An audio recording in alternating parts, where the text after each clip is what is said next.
খেতে পারলাম না, একটা কামড় বসিয়ে দিই। বাট ভালোই লাগছে। চলো এবার একটু মাটনটা দেখে নাও, কি সুন্দর, একদম দারুণ সুন্দর পিস, দেখে নাও। ও, গতকাল বরমশাইয়ের ছুটি ছিল, আর হঠাৎ করে প্ল্যান করে ফেললাম যে বিরিয়ানি খাবো। তাই বরমশাইকে পাঠিয়ে দিলাম বিরিয়ানি আনতে। তবে তার একটি শর্ত ছিল, সে দূরে কোথাও গিয়ে বিরিয়ানি আনবে না, মানে আমাদের আশেপাশে লোকালে যেই বিরিয়ানি পাওয়া যায় সেইখানকারই কোনো একটা দোকান থেকে নিয়ে আসবে।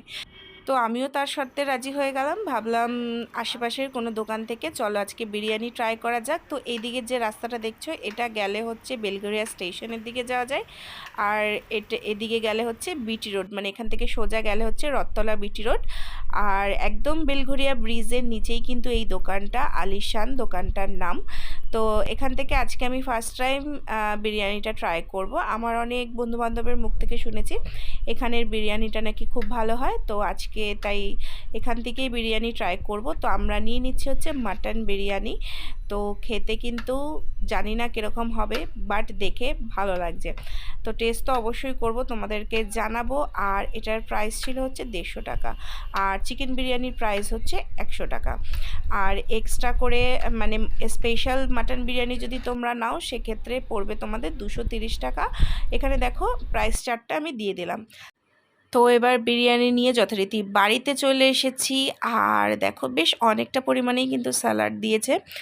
আর এবার দেখে নেব যে বিরিয়ানিটা কেমন। রাইসের কোয়ান্টিটিটা কিন্তু দেখে তো মনে হচ্ছে অনেকটাই, চলো ঢেলে দেখে নেব। তবে যখন উনি এটা দিচ্ছিলেন তখন রাইসগুলো বেশ দেখে ভালো লাগছিলো, বেশ মানে ঝুড়ো ঝুড়ো রাইস। যাই হোক, চলো এবার আমি আবার সেই আগের দিনের মতো কায়দা করে বিরিয়ানিটা ঢেলে নিচ্ছি।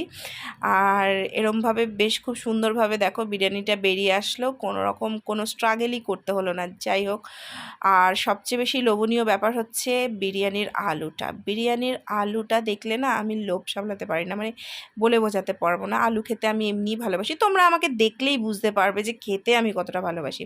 যাই হোক, চলো এবার তাহলে বিরিয়ানিটা খাওয়ার পালা। তো দেখো আজকে কোথাও গিয়ে না, বাড়িতে বসেই বিরিয়ানিটা এনজয় করব। তোমরা তো দেখলেই যে বিরিয়ানিটা নিয়ে এলাম। তো চলো ট্রাই করা যাক আর দেখা যাক এই বিরিয়ানিটা কিরকম, ঠিক আছে? তো ফার্স্টে দেখে নাও, এই যে সুন্দর একটা একদম রেয়াজি মাটন, দেখতেই পাচ্ছ তেলটা জাস্ট অসাধারণ। মাটনের তেলটা দেখো, মাটনের পিসটাও দেখো, ঠিক আছে? আর এইদিকে রয়েছে হচ্ছে একটা বড় ধামসা আলু। ওফ, আলুটা জাস্ট দেখো, দারুণ, দেখেই তো মানে জিভ থেকে জল চলে আসছে। চলো আর রাইসটা একটু দেখে নিই। চলো, রাইসটাও কিন্তু ঝুরঝুরেই আছে, ঠিক আছে? চলো তাহলে ট্রাই করা যাক আজকের মাটন বিরিয়ানি। ও, আমি না মাটনটা দেখে আর লোভ সামলাতে পারলাম না, একটা কামড় বসিয়ে দিই। দারুণ সফট, বেশ ভালো। চলো তাহলে আবার প্রথমে একটু আলু নেব, দিয়ে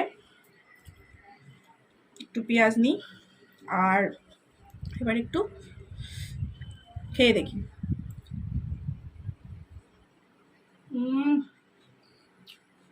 আর এটা ছাড়া খাওয়াটা অসম্পূর্ণ।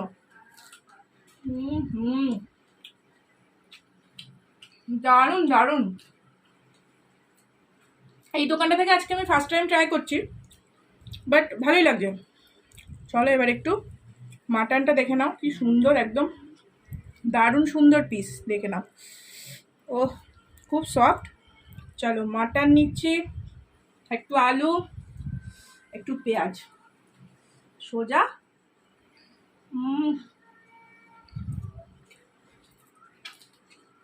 সত্যি বেশ ভালো, ভালো লাগছে।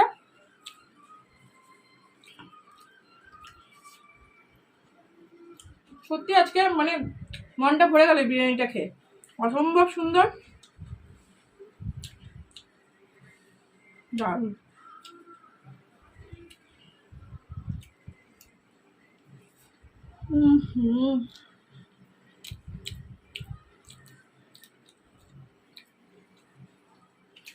অসাধারণ। চলো তাহলে এটাকে শেষ করি। আর ভিডিওটা যদি ভালো লাগে কি করতে হবে, লাইক করতে হবে, চ্যানেলটাকে সাবস্ক্রাইব করে দিও। টাটা, দেখা হচ্ছে নেক্সট ভিডিওতে। চলো এটাকে খাই।